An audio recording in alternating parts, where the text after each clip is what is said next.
Hey everyone, this is Eric Wilson, field agronomist in Northeast Iowa with Beck's Hybrids. And I just wanted to take a few minutes to address some concerns that people are having with switching to an earlier maturity hybrid. So I know with all the rain that we've had and the further rain in the forecast, there are some guys that are thinking about making the switch. Some have already to that earlier maturity. And I just wanted to cover some information that I think is very useful to have in your back pocket when you're having those discussions about earlier maturity.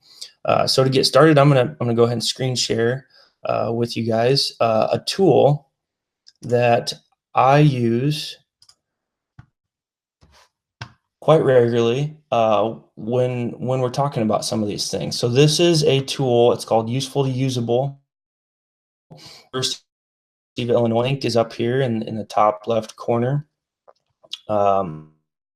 Scroll down in here. What you want when you go to the site, it'll come up with this map. So I'm kind of zoomed in on Iowa here. I'll zoom back out. It covers basically everywhere in the Midwest. Close that out. And you can select this down to a hyper local level. So for the purpose of today in this demonstration, I'm going to come in here and zoom in on Osage, Iowa, and in there, and it's going to come up and say create growing degree day graph, and I'm going to click on that. Sometimes it takes a minute for it to come up quick. So the next thing that will pop up is this screen. So it's still on the site, but you're now on the graph tab, and what we're looking at here, I'll kind of give you a rundown of this. So we've got growing degree day start. Basically what that means is your planting date. So yeah, April 11th would be an awesome planting date, but I know a lot of us in many instances missed it. So for the purpose or the demonstration today, I want to start off at April 30th. You can compare some years, some previous data up here for today. The purposes of today, I'm not going to use that, but if in the future you can use that when trying to make some hybrid decisions. You can select freeze temperature. I like to leave it on 28. General, 4 hours at 28 degrees is a killing frost.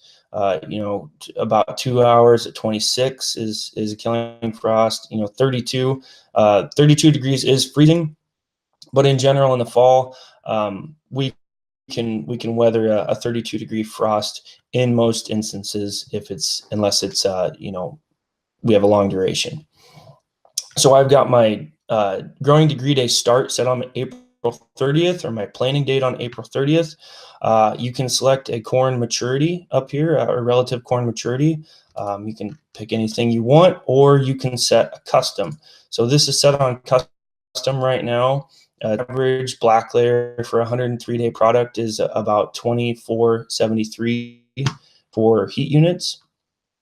I'm going to go ahead and change that just because I like easy round numbers, and I'm going to change that to 2500. So 103, 104-day product, maybe even a little later, but just for the purposes of what we're talking about today, that's what I want to use.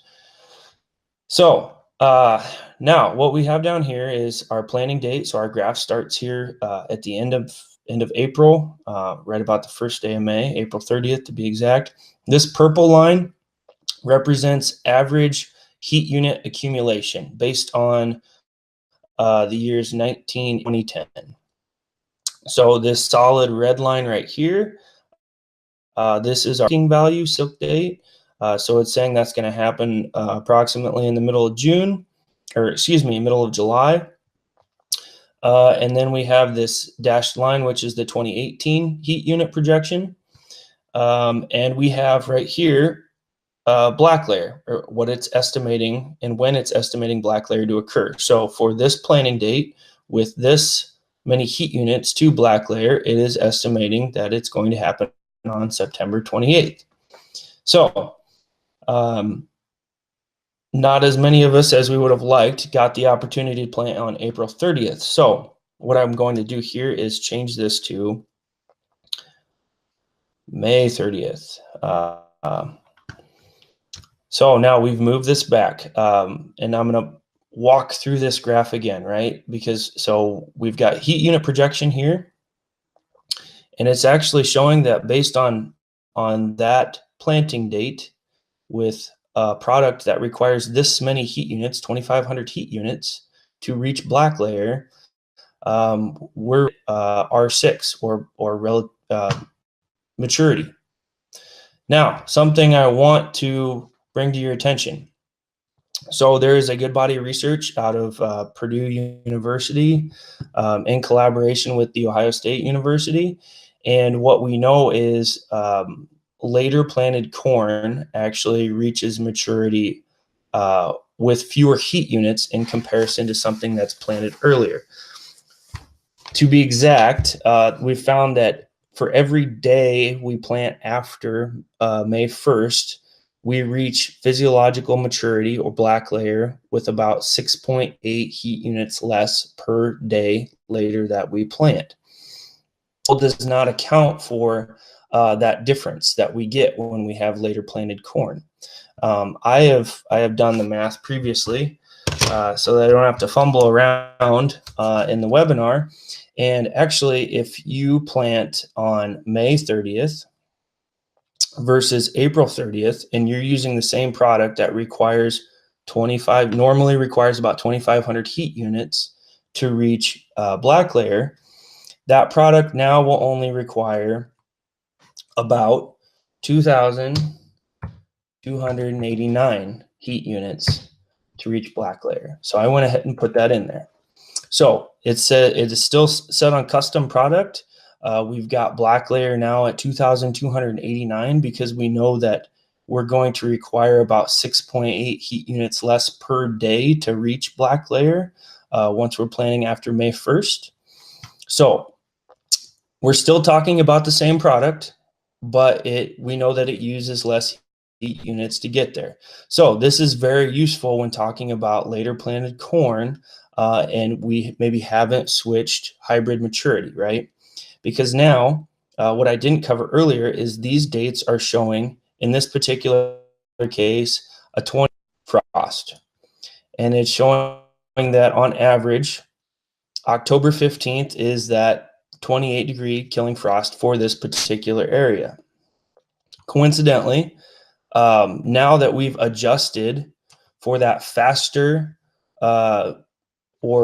faster accumulation through growth stages with that later planted hybrid, black layer is actually falling right about the time that we get that killing frost, which is a good thing, right? It means that we will hit maturity. The corn will reach its potential for that year in terms of physiological maturity. And we don't have to worry about maybe sacrificing. There's a good potential that we might not have to sacrifice any yield because of a frost. Now, that's not to say that frost can occur earlier, right? So not to occur later. And if you cycle through these, it actually shows the dates that each of these occurred. So I talked about advancing more quickly through growth stages, right? So what's actually happening when we are planting late? And I've got a few things I just want to cover. What's actually happening when we're planting later is we're shortening the time that plant is in vegetative. So this kind of goes back to the same reason why we like to get in and plant earlier. We like to maximize yield potential for that given year. When we plant late, what tends to happen is we effectively shorten that vegetative growth period that corn's in, and that means the period from planting to tassel. So we're not affecting reproductive stages as much, but we are affecting that vegetative growth stage. And what's happening during that vegetative growth stage is we're accumulating nutrient, we're accumulating sugars, we're accumulating everything that we need to build yield, right? So similar when we have later planting, we don't get as much opportunity to accumulate all those things, and yield potential does go down.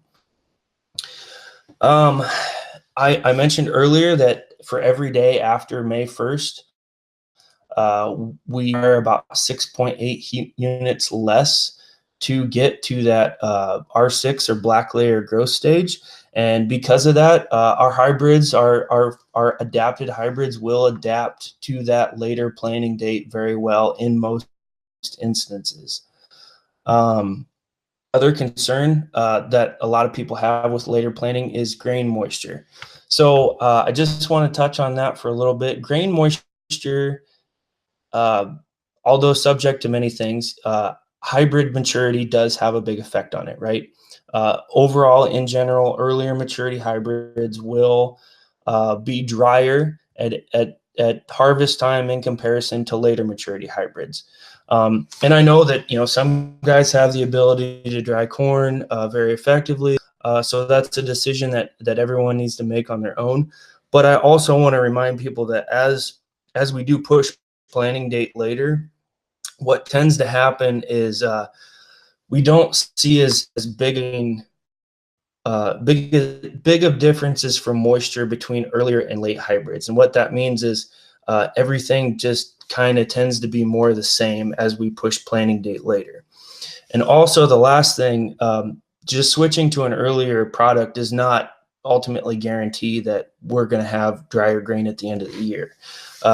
Weather patterns is a big one that affects harvest moisture, right? If we have a cool, wet fall, we more than likely will have wetter corn.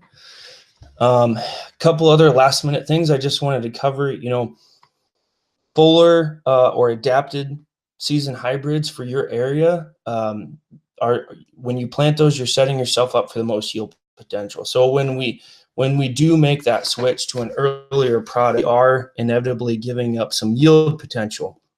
And in general, I'll say that for Northeast Iowa, especially along the Minnesota border, adapted hybrids and the benefit that we get from those adapted full season hybrids, even with drying costs associated, the benefits of going to an earlier hybrid until about the 1st of June. And then once we get after that, a lot of times it can be better to switch to an earlier product, or possibly even going to soybeans if we're able to do that. So I just wanted to do the day for you guys. I think there's a lot of good stuff here. Hopefully it helps you make some of these decisions. If you don't feel comfortable using this tool, or you still have questions, reach out to any Beck's representative. Reach out to myself. Again, my name's Eric Wilson, field agronomist for Northeast Iowa for Beck's Hybrids. I'm happy to work with you, or I'm happy to put you in touch with someone in your area that's currently working with you on your Beck's products. So with that, thank you, and hopefully we can get some corn in the ground pretty soon. Thanks, guys.